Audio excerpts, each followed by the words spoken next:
Powered by the Montana Television Network. The Q2 530 News starts right now in high definition. Today, the name of Staff Sergeant Travis Atkins will be etched alongside of the names of America's bravest warriors and written forever into America's heart. Tonight, a somber yet proud moment for Americans and Montanans as one of our own receives the Medal of Honor from President Donald Trump 12 years after he sacrificed his life for his comrades. Good evening and thanks for joining us. I'm Russ Riesinger. And I'm Jeanelle Slade. Many of you just saw the tribute to Staff Sergeant Travis Atkins on the CBS Evening News. We now continue coverage on this Montana native who died in the line of duty. Well, many in the Bozeman community say they aren't surprised Travis gave his life to save others because that's the type of person he was. MTN's Emma Hamilton caught up with one of his childhood friends who says Atkins was a hero even before he joined the Army. It's something that I can't really put into words. It's something that's surreal, and I still haven't fully accepted it yet. He was a very strong-willed, took a lot of risks that I wouldn't take in my lifetime. And but the biggest thing is he had a big heart. He really cared about who we are. As a kid growing up with a hearing loss, made it really easy for me to be able to become friends with Travis, because it was tough for me to be able to go make new friends, but Travis had no problem. He didn't see the handicap. He saw me as a person. Having Atkins as a friend meant more to Krogstad than Atkins ever knew. Since the 3rd grade, up until the time Atkins deployed the first and second time, they were the best of friends. I'm not surprised that he went back. I'm proud that he went back, because that's where he belonged. There's an impact that you can make on life that you can only make on a battlefield, and that's where he belonged. He belonged out there, and I think that's what he truly believed. With tears in his eyes, Krogstad reflects on their friendship and the time they spent in the mountains together. But it's an emotional roller coaster, losing a friend that he is just so proud of for his actions. It's an emotion that you can't describe. There's pride and there's sadness. You feel sad for the Atkins family and what they've had to go through, but there's pride. Local veterans are also honored to have one of their own become a Medal of Honor hero. I just know that I am proud of him. I've never met Travis and I don't know him. I just know that I am so proud that he was an Army guy just like me, and so we're brothers. But he did it saving other guys in his platoon. And that's what makes a big difference. He didn't just do it for himself, he did it for country, for God, and saving his guys. Even though Travis is here at the Veterans Cemetery in Bozeman, his sacrifice and bravery shines across the entire country. And while he is a true American hero, he's also a hero for the Gallatin Valley. Reporting in Bozeman, Emma Hamilton, MTN News. Thanks, Emma. Atkins is the 3rd Montana Board recipient of the award and the 10th overall across Montana. Well, the discussion, debate, and political wrangling over President Trump's border wall is not going away anytime soon. Montana Senior Senator Jon Tester made his first trip to the southern border this past weekend, and Russ, you were able to join him for that tour. What was his main motivation behind this trip? Well, he's the ranking member of the Senate Appropriations Homeland Security Subcommittee, which has a lot to do with how much money the government spends for the agencies that secure our border. He also told me that he wanted a chance to see what the situation is like on the border for himself, since it's become such a divisive political issue.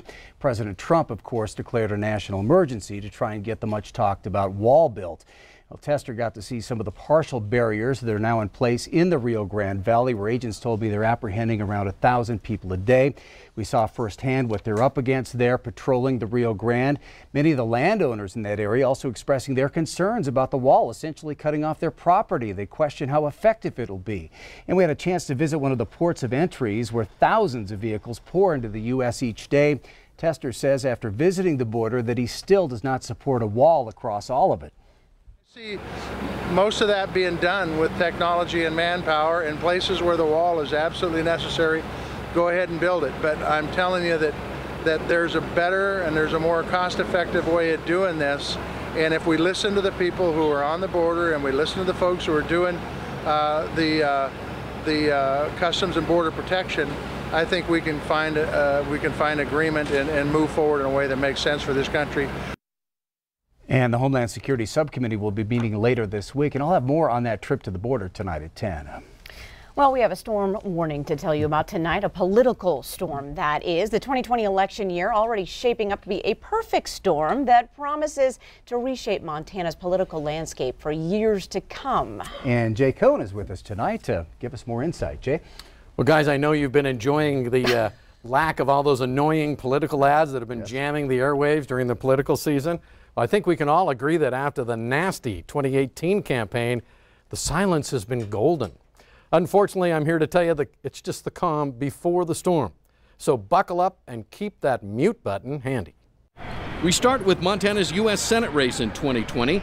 It has the potential either to be a showdown or a snoozer.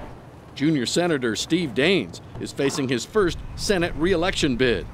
One survey rates Daines one of the Senate's most effective members. That's very important. And he looks to be a shoo-in unless another guy named Steve jumps into the race. The $64 million question, Steve, yeah. right? I mean, the governor seems adamant that he wants to run for president, that he's not interested in running for the Senate. We can't speak the language of Iowa or Michigan or Wisconsin. But so far, presidential candidate Steve Bullock insists he's not interested.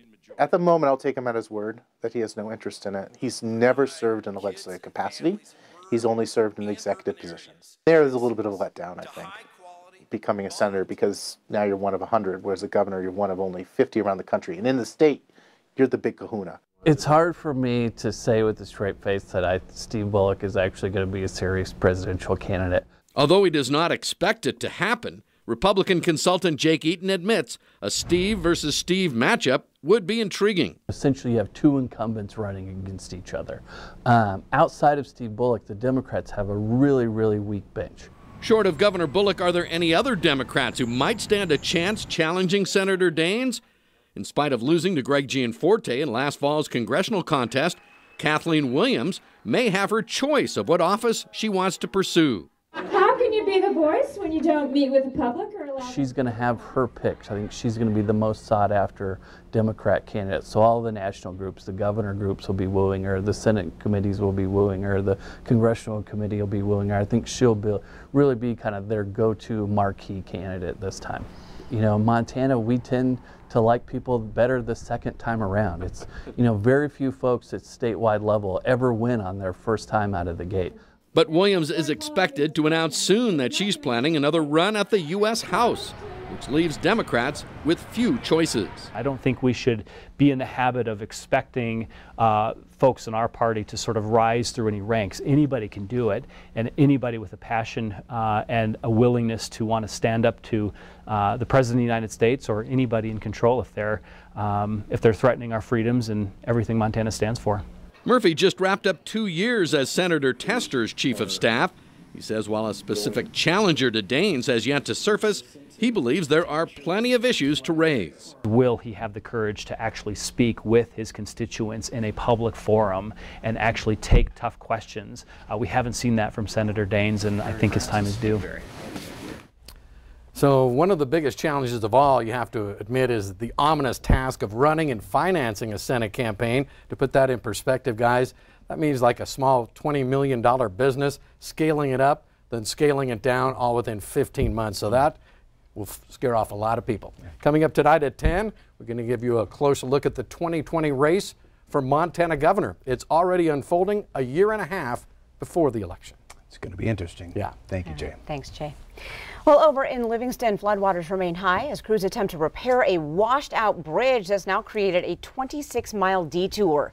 Last Friday, water started flowing over the road just east of Highway 89, and in that, the bridge washed away. This leading to a detour via Springdale, adding a bunch of time to a normally 10 to 15-minute commute. Officials not saying when the bridge might be repaired. And further east, more than 50 homes have flooded between Fairview and Cartwright, North Dakota, due to ice jams on the Yellowstone River. The highway is shut down. 110 people cannot stay in their homes. Now, that's according to North Dakota's KX News. Governor Doug Burgum toured the area today and attended a meeting at the Fairview Fire Hall. One homeowner said he has not experienced flooding in 70 years, and now his family's land is under 4 to 5 feet of water. Late this afternoon, Governor Burgum declared a state of emergency in North Dakota. Coming up on tonight's 5:30 News, the president of UM was in Billings today, hoping to bring students out of winter hibernation and into the higher education spotlight. And later in sports, Scott hears from both Rocky quarterbacks competing for the #1 spot. And coming up in weather, we can talk about a lot of flooding, but we're now also going to talk about a lot of new snow coming our way. We'll bring the latest coming your way in just a few more minutes. You're watching MTN News with Jeanelle Slade and Russ Riesinger. Storm Tracker weather with Bob McGuire. And sports with Scott Breen. This is the 5:30 News on Q2, Montana's news leader.